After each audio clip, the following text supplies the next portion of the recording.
Uh, Good morning, students. Today we are see about our fourth chapter, Introduction to Hypertext Preprocessor. Okay. See, introduction. So it is a PHP is a internet and web-based online application. It is very important role. It acts as a business and entertainment in industries. Here we have two decades.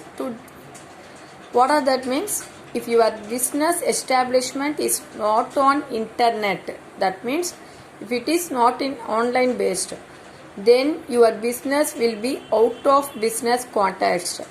So if உன்னுடைய business online பேஸ்டாக இல்லைன்னா உன்னுடைய business வந்து business கான்டாக்டை விட்டு வெளியில் வந்துடும், பிஸ்னஸில் வந்து ரொம்ப நாள் நீடிக்க முடியாது அப்படின்றது தான் இங்கே சொல்லியிருக்காங்க. ஓகேவா?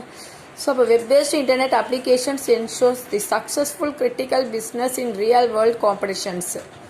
ஸோ இப்போ வெப் பேஸ்ட் அப்ளிகேஷன் இல்லைன்னா நம்மளால் ரொம்ப நாளைக்கு வந்து அந்த இதில் இருந்து நம்மளால் ஒர்க் பண்ண முடியாது. ஓகேவா? நம்ம பிஸ்னஸ் வந்து ரொம்ப நாள் நம்ம லைவில் இருக்க முடியாது, சீக்கிரமாக அது ஃபெயிலியர் ஆகிடும் அப்படின்றத சொல்கிறாங்க. So that is the latest internet concept அப்படின்னு பார்த்தீங்கன்னா, ஸோ இந்த earlier 1990s British scientist Tim Berners Lee is introduced the concepts. Which concept? The internet and world wide web.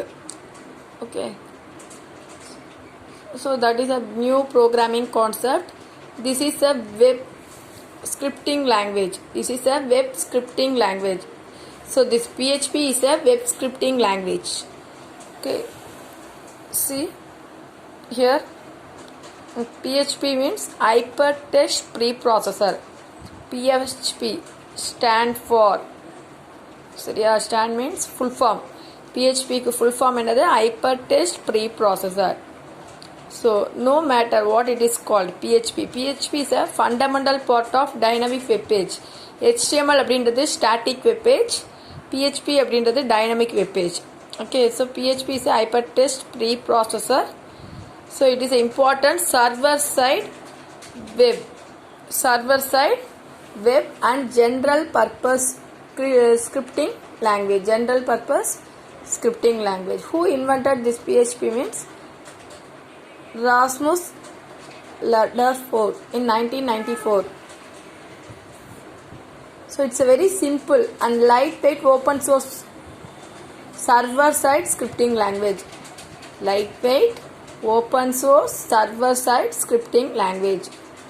So in this, HTML is embedded with client-side scripting language like CSS. Full form is Cascading Style Sheet.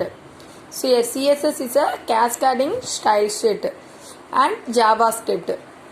So இதுக்கு என்ன மீனிங்னா, HTML கூட நம்ம PHP-யையும் நம்ம எம்பர்ட் பண்ணிக்கலாம். CSS that means cascading style sheet. அதுக்கு அடுத்தது JavaScript, VB script, எது வேணாலும் எந்த ஸ்கிரிப்டிங் லாங்குவேஜை வேணாலும் HTML-ஓட எம்பர்ட் பண்ணி, எம்பர்ட் மீன்ஸ் என்ன, கனெக்ட் பண்ணி நம்ம ஒர்க் பண்ண முடியும். ஓகேவா? So next one is alternative for. So வேறு என்ன சர்வர் சைட் ஸ்கிரிப்டிங் லாங்குவேஜ் இருக்குன்னு பார்த்தீங்கன்னா, Microsoft ASP is nothing but active server page and JSP is a Java server page.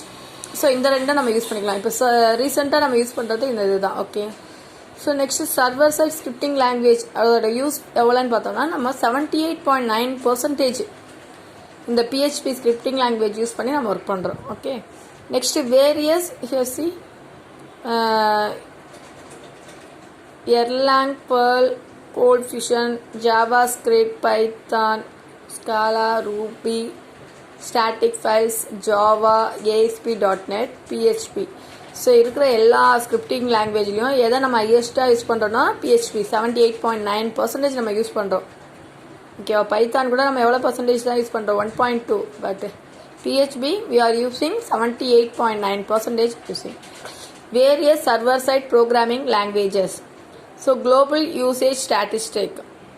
So world level நம்ம எப்படி யூஸ் பண்ணுறோம் அப்படின்னு பார்த்தோம்னா, so web server or CGI full form common gateway interface. So இந்த web server வந்து most of the web servers என்னென்ன use பண்ணுறோன்னு பார்த்தீங்கன்னா, Apache Tomcat, Microsoft ISS full form பார்த்துக்கோங்க, இன்டர்நெட் இன்ஃபர்மேஷன் சர்வர். சரியா? ஸோ சப்போர்ட்ஸ் PHP வந்து interpreter மாடியூலை support பண்ணுது. So PHP open source community development. So இது வந்து எங்கே யூஸ் பண்ணுறது, மெயினாக நம்ம கரண்ட்டாக நம்ம என்ன யூஸ் பண்ணுறோம் அப்படின்னு பார்த்தோன்னா அதோட வெர்ஷன் வந்து PHP 7.3 வந்து ரிலீஸ் பண்ணியிருக்காங்க ஃபார் தி அஃபிஷியல் டீம். எப்போ ரிலீஸ் பண்ணியிருக்காங்கன்னா 30 November 2017. Okay, so next one client server architecture. So mainly இந்த கிளைண்ட் சர்வர் ஏற்கனவே நம்ம பார்த்தா 1990s வந்து இதை கண்டுபிடிச்சிருக்காங்கன்ட்டு. ஸோ இப்போ இந்த சர்வர் இது எதுக்காக யூஸ் பண்ணுறோன்னா high performance hardware machines which can run more than one application concurrently. ஒரே டைமில் more than one applications நம்ம எக்ஸிக்யூட் பண்ணுறதுக்காக நம்ம யூஸ் பண்ணுறது தான் சர்வர். ஓகே, அப்போ கிளைண்ட்னா என்ன? ஸோ கிளைண்ட் அப்படின்றது is a separate hardware machine which is connected with server in the network. So main மிஷினை நம்ம சர்வர் சொல்லுவோம். அந்த மெயின் மிஷின்லேருந்து மற்ற மிஷின்ஸ் எல்லாம் நம்ம கனெக்ட் பண்ணுவோம். அதுதான் என்னது client machines. Okay, so if you are seeing this is server means if you are connecting more than one systems, that everything should be called as a client machine. Okay, so the client which is connected with server in the network na internetliyo illa internetliyo நம்ம connect பண்ணிக்கலாம். it could send the request and receive the response from the server hardware. நம்ம எந்த ஒரு இதுவா இருந்தாலும் we have to send the request to the server machine, then we will get the response from the server machine. Okay, so the server and client are also called as service provider and service requester. So இது ரெண்டு பேருக்கும் நடுவில் நடக்கிறது என்ன சொல்கிறாங்க, சர்வீஸை நமக்கு கொடுக்கும், நம்ம சர்வீஸை கேட்கலாம். ஸோ நம்ம சர்வீஸை கேட்கறது சர்வீஸ் ரெக்வஸ்டர். சர்வர் வந்து நம்ம சர்வீஸை ப்ரொவைட் பண்ணது பார்த்தியா, அது சர்வீஸ் ப்ரொவைடர் ஆர் ரெஸ்பான்சர் அப்படின்னு சொல்லுவோம். ஓகேவா?